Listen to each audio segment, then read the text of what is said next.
Колега Костовски, благодарам за репликата, иако ништо не кажавте во однос на мојот говор.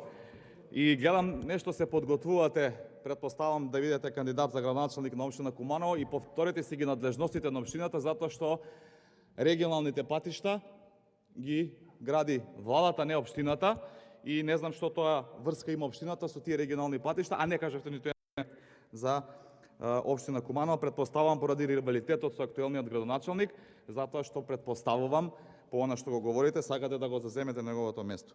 Но јас ќе повторам она што е напишано во законот. А тоа вика: за стоки, работи, неконсултантски услуги, консултантски услуги, обуки, оперативни трошоци и оперативни трошоци во рамките на другите делови имаш 14 милиони и 437.500 евра. Само 10 милиони и 500 евра за подпроекти и грантови кои што се опипливи. И ти благодарам за сите проекти кои што ги истакна овдека и ти и другите колеги со кои покажавте дека ВМРО ДПМН работело и градело нешто што денеска се... Ви благодарам.